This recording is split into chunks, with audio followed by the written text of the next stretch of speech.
हम विषय को प्रदान करेंगे। बोले जहां विषय की बात है, धन संपत्ति की बात है, ये कथा जो है, पारमार्थिक विद्या जो है, भागवत कथा वहां नहीं हो सकती। सुखदेव गोस्वामी ने सभी देवताओं को वहां से भगा दिए। सभी देवता ब्रह्मा जी के पास गए। ब्रह्मा जी से कहने लगे, ये सुखदेव गोस्वामी हम सभी देवताओं को कथामृत से वंचित किए हैं। एक राजा है परीक्षित, परीक्षित को पिला रहे हैं, इसका कारण क्या है? ब्रह्मा जी ने कहे है चिंता करने का जरूरत नहीं है, हम देखते हैं, विचार करते इसमें क्या कारण है।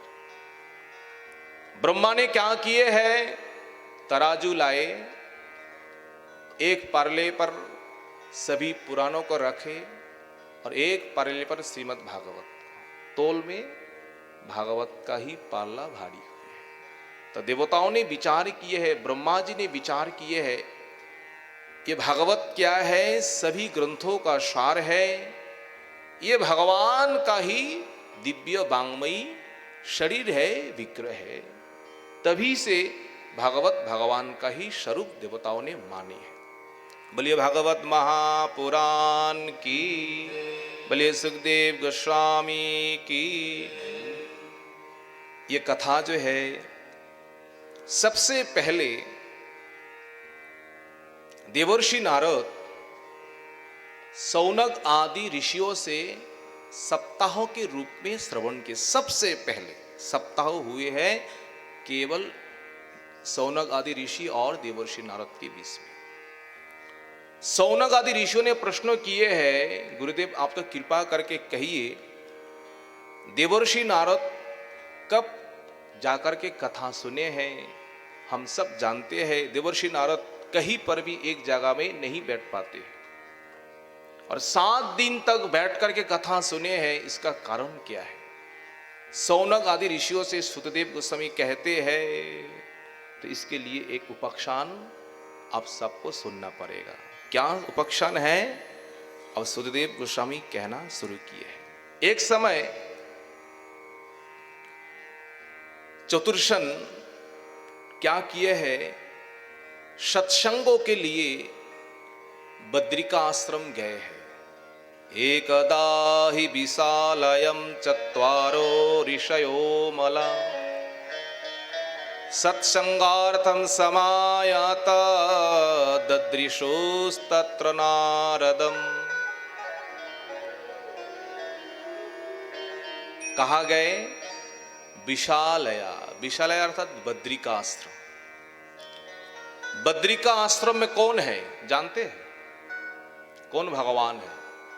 भगवान का नाम है नर नारायण, साक्षात रूप में विराजमान है। बोले क्यों? इसलिए है, कली युगों का लोग जो है ना, तप नहीं कर पा रहे हैं। तप करने का इनमें कोई सामर्थ्य है ही नहीं है। पर तप के बिना, साधन के बिना भगवान को प्राप्त भी असंभव है कि नहीं है? अगर कोई बद्रिका आश्रम में जाकर के भगवान नर नारायण को दर्शन करे और भगवान नर नारायण वह तप मुद्रा में बैठे हुए हैं, श्रद्धा के साथ कोई दर्शन करे, दर्शन करने से ही तप करने का फल जो है उन भाग्यवान जीवों को मिल जाते हैं। इसलिए कम से कम एक बार जाकर के बद्री विशाल में नर नारायण भगवान को दर्शन करना चाहिए। बोलिए नर नारायण भगवान की। शनक आदि ऋषियों ने वहां गए, पर वहां जाकर के देवर्षि नारद को दर्शन किया। किस प्रकार से? कहीं से आ रहे हैं, उनके मन में कोई सुख नहीं है, अत्यंत चंचलता है। शनक आदि ऋषियों ने पूछे है क्या कारण है, कहां से आई हुए है, क्या बात है? देवर्षि नारद ने सब खुल करके कहे। क्या कहे हैं? अहम तो पृथ्वी यातो ज्ञत्वा सर्वोत्तमामिति पुष्करम च प्रयागम च काशीं गोदावरीं तथा हरिक्षेत्रम कुरुक्षेत्रम श्रीरंगम सेतुबंधनम। सभी जगह गए पर कहीं पर भी सत्यम नास्ति तपः शौचम दयादानं न विद्यते उदरम भरिनो जीवा बरकः कूटभाषिणः।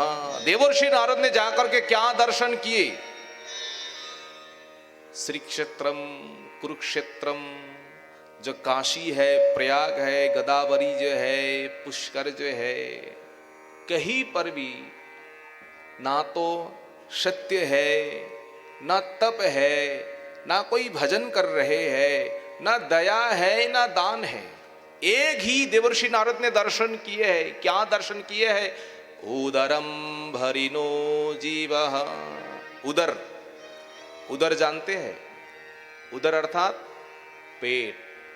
उदरम भरिनो जीवा, केवल पेट को किस प्रकार भरना है, अपने पेट के लिए केवल चिंता है। और बराकः कूटभाषिणः, अर्थात कूटभाषिणः अत्यंत क्रोधी है, अत्यंत लोभी है। ये कली युग का लोभ। पर देवर्षि नारद को देख करके अत्यंत दुख हुआ है। ये पृथ्वी जो है ये भजन साधन करने का स्थान है और विशेष करके तीर्थ स्थान जो है, और वहां इस प्रकार गति है तो लोगों का क्या होगा? देवर्षि नारद कह रहे हैं, देखो हम केवल तीर्थ स्थान में गए ये नहीं है, आश्रम में गए, आश्रम में भी दुरावस्था है। गृहस्थियों के पास गए, गृहस्थियों का भी दुरावस्था है। बोले गृहस्थियों के पास क्या है? बोले गृहस्थियों के पास इस प्रकार है। क्या है? तरुणी प्रभुता गे सलको बुद्धिदायकः कन्या विक्रयिनो लोभात् दंपत्तिं च कल्कना। हर स्थान में झगड़ा है, हर स्थान में अशांति है। अब देवर्षि नारद क्या करें? देखिए ये कली युग जो है ना, कली के प्रभाव से कहीं पर भी शांति नहीं है। ऐसा कोई स्थान नहीं है जहां कली नहीं है। हाँ, एक जगह है जहां भगवान का नाम संकीर्तन होते हैं, जहां भगवान का पूजन होते हैं, कली वहां प्रवेश नहीं कर पाते हैं।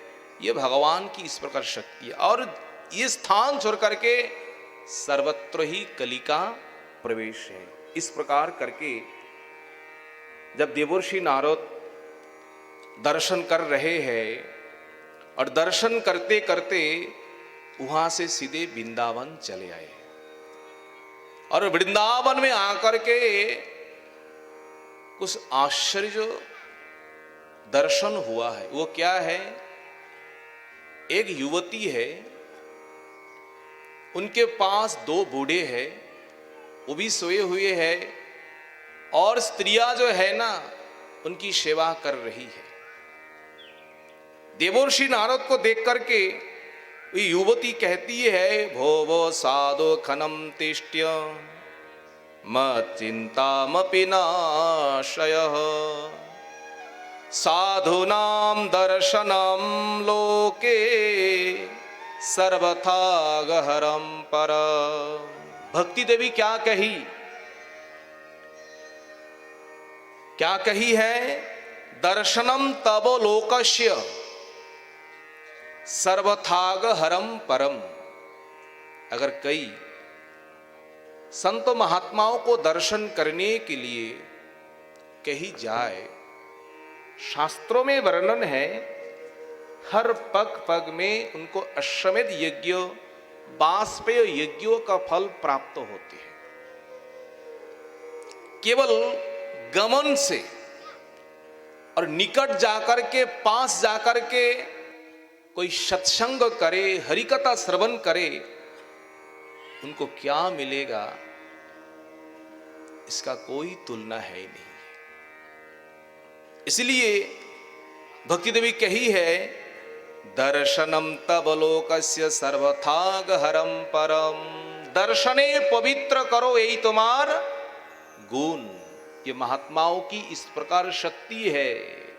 गंगा के पास आप जाएंगे, गंगा में जाकर के आपको नहाना पड़ेगा, यमुना में जाकर के आपको नहाना पड़ेगा, गंगा जी को स्पर्श करना पड़ेगा, धाम में जाकर के धाम की सेवा करना पड़ेगा, तब आपको पवित्रता मिलेगी। पर महात्माओं की इस प्रकार महिमा है, दर्शन मात्र से, दर्शन करने का भी जरूरत नहीं है। अगर महात्मा आपको दर्शन करे, आपको देखे, उससे भी आपका कल्याण हो जाएंगे। दर्शन करने का भी जरूरत नहीं है। महात्माओं का शरीर का अगर हवा अगर हमें भी लग जाए, उससे भी हमारा कल्याण है। इसलिए सत्संगों की महिमा जो है, ये सत्संग की महिमा बड़ी शास्त्र में वर्णन की है। इस प्रकार करके जब भक्ति देवी कही है, देवर्षि नारद कहते, क्वासीतम का विमोचेमा नार्यः का पद्मलोचनः बद देवी सविस्तारम सस्य दुःखस्य कारणम। हे देवी, तुम कौन हो? तुम्हारे पास ये दोनों बुढ़े कौन है और ये स्त्रियां जो है ये कौन है? ये पूछने के बाद अब उत्तर देती है, अहम भक्ति रीति ख्यात एमौ में तनयौ मतौ ज्ञान वैराग्य नामान काल योगे नयर यरो। अहम, मैं कौन हूं?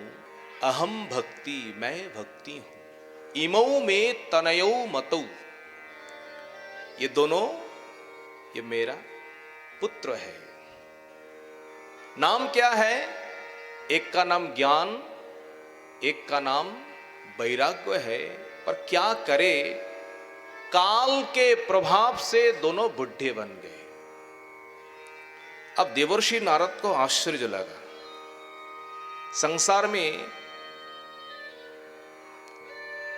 माता है युवती, बेटा है बूढ़ा, ये शोभा नहीं देती है। ये किस प्रकार की बात है? देवर्षि नारद जब ये सुने हैं, सुनने के बाद देवर्षि नारद चिंता कर रहे हैं। अब भक्ति देवी कहती है, हे देवर्षि नारद, ये कली जो है, कली को राजा परीक्षित ने क्यों आश्रय दिया? जिस समय राजा ने शासन किया था परीक्षित, कली को उन्होंने पकड़ लिया, पर कली को उन्होंने प्राण से वध नहीं किया है, कली को उन्होंने छोड़ दिया। ये दोष तो राजा परीक्षित का ही है। भक्ति देवी कहती है, अगर उसी समय अगर कली को वध करते तो आज कली युग में ये झगड़ा, ये अशांति, ये दुख किसी को नहीं होता। तो राजा ने कली को क्यों प्रश्रय दिया? राजा ने कली को क्यों वध नहीं किया है? देवर्षि नारद कहते हैं, देवी वो तो ठीक है, पर इसमें भी एक गुरु रहस्य है। वो क्या रहस्य है सुनिए। जिस समय भगवान अपने धाम को छोड़ के चले गए, उसी दिन से कली इसी संसार में प्रवेश किए हैं। पर जब तक परीक्षित राजा था, तब तक अपना प्रभाव नहीं दिखा पाए। राजा के प्रभाव से जब परीक्षित ने देखा ये तो सभी दोषों का मूल आकर है, तो इनको तो रखना नहीं चाहिए, पर विचार किया है। क्या विचार किया है? ये है कलियुग, कलियुग को हम विनाश नहीं कर पाएंगे। पर कली युगों में कली के पास एक विशेष गुण था। क्या गुण आप लोग जानते हैं? ध्यान से सुनिए। यत् फलं नास्ति तपसा न योगेन समाधिना तत्फलं लभते सम्यक् कलौ केशव कीर्तनात्। कलौ केशव कीर्तनात्। यत् फलं नास्ति तपसा न योगेन समाधिना। अन्य युगों में तप करके, दान करके, यज्ञ करके जो फल प्राप्त होते, केवल कली युग में केवल भगवान का नाम संकीर्तन करके ही वही फल प्राप्त करते हैं। कली युग में आप हवन नहीं कर पाएंगे, कली युग में आप यज्ञ नहीं कर पाएंगे, उसमें शुद्धता नहीं है, सभी में दोष है। केवल भगवत नाम में ही शुद्धता है। इसलिए कलौ केशव कीर्तना, इसलिए कली युग में केवल नाम ही सार है। वो कौन नाम है? सभी हाथ उठा करके बोलिए, हरे कृष्णा कृष्णा कृष्णा हरे हरे, हरे राम राम राम हरे हरे। बोले गिरिराज जी महाराज की, बोलिए बाके बिहारी जीव की जय। जय श्री राधे श्याम। देवर्षि नारद ये तो दर्शन तो किया, पर एक आश्चर्य की बात है, जब वृंदावन में आए, वृंदावनस्य संजोगा, तब ये भक्ति देवी जो है ना अत्यंत जुबा बन गई। पर वृंदावन में ज्ञान वैराग्य बुढ़े बन गए। वृंदावन में केवल भक्ति की ही प्रभाव है, वहां ज्ञान वैराग्य का कोई प्रभाव नहीं है। जब ब्रजवासी जो है ये केवल भक्ति के द्वारा, किस प्रकार भक्ति है देखिए, जिस भक्ति में कोई हेतु नहीं है, इस प्रकार अहेतु की भक्ति के द्वारा, अनन्य भक्ति के द्वारा परमेश्वर परमात्मा जो भगवान जो है उनको वश किए हैं। संसार में इस प्रकार वश कोई साधक ब्रह्मा तक नहीं कर पाए, जब ब्रज में गोपियों ने इस प्रकार भगवान को वश किए हैं। गोपी कहती है बैठो, बैठता है, उठो, उठता है, कान पकड़ लो, कान पकड़ लेता है, नाचो, नाचता है। जो संसार का मालिक है, इन गोपियों के पास क्या है? ना तो विद्या है, ना तो ज्ञान है, ना तो तप किए हैं, केवल भक्ति। और भक्ति की वृंदावन में इस प्रकार महिमा है। आइए सब चलिए हम आज वृंदावन जाएंगे, वृंदावन की थोड़ा महिमा कीर्तन हम श्रवण करिए। बोलिए राधे राधे, दोनों हाथ उठाकर बोलिए, बोलिए राधे राधे।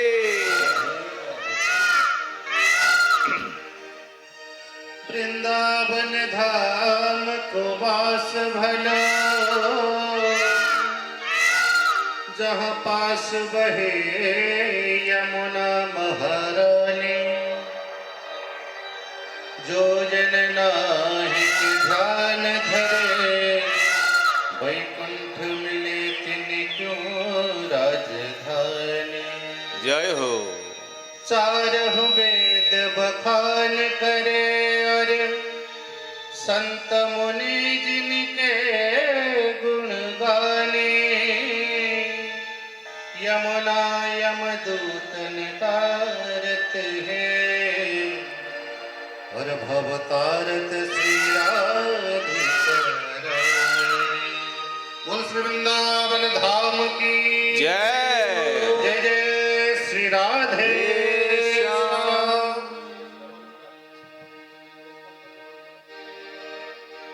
सुन लगे सारा देश वृंदावन कुटिया बनाऊंगी।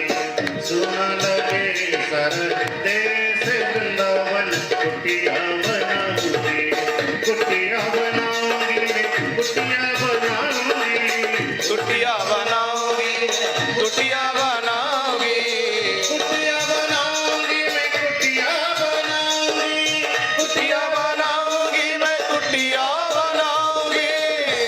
योगन का जय हो। श्याम संग जगाओ के हर जो सब हाथ ताली बज गए। देश श्याम संग जगाओगे सुना लगे सारा देश वृंदावन कुटिया बनाओगे सुना लगे सारा देश वृंदावन कुटिया बनाओगे कुटिया बनाओगे मैं कुटिया बनाओगे कुटिया बनाओगे मैं कुटिया बनाओगे कुटिया बनाओगे मैं कुटिया बनाओगे कुटिया बनाओगी मैं कुटिया बनाओगी कुटिया बनाऊंगी मैं कुटिया बनाऊंगी कुटिया बनाओगी मैं कुटिया बनाओगी। हरे योगन का बेस श्याम जय हो। जगाओगे हरे योगन का बेस श्याम संग जगाओगे हरे योगन का बेस श्याम संग जगाओगे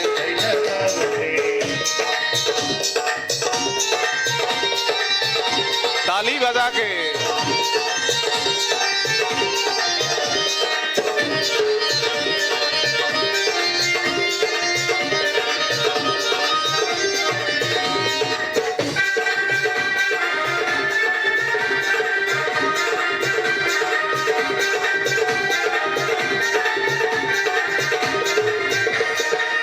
मैं गिरिधर की गिरिधर मेरे गिरिधर के गिरिधर मेरे मैं गिरिधर की गिरिधर मेरे गिरिधर के गिरिधर मेरे मेरे जन्म जन्म की तेरे मेरे जन्म जन्म की तेरे संतों की प्रसादी लेकर संतों की प्रसादी लेकर जमुना जल में नहाओगे वृंदावन कुटिया बनाओगे यमुना जल में नहाओ वृंदावन में कुटिया बनाओगे सुना लगे सारा देश वृंदावन कुटिया बनाओगे सुना लगे सारा देश वृंदावन में कुटिया बनाओगे।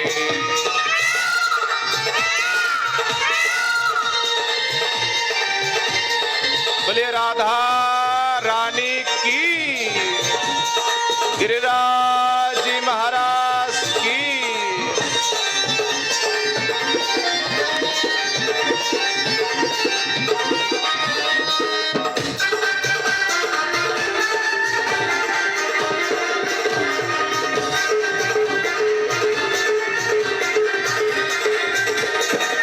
राधा वल्लभ की छवि न्यारी राधा वल्लभ ऋषभ नारी, मन में भावे बांके बिहारी मन में भावे बाके बिहारी। झांके झरोखे में बांके बिहारी सो झांके झरोखे में बांके बिहारी सो निस दिन नैन लड़ाओगे वृंदावन कुटिया बनाओगे निस दिन नैन लड़ाओगे वृंदावन में कुटिया बनाओगे। नैना नैना नैना होसे नैना नैना नैना होसे नैना नैना नैना होसे नैना होसे नैना नैना नैना होसे नैना नैना नैना होसे नैना नैना नैना मुझे नैना। तिलक सब चीनी दे मोते अब तिलक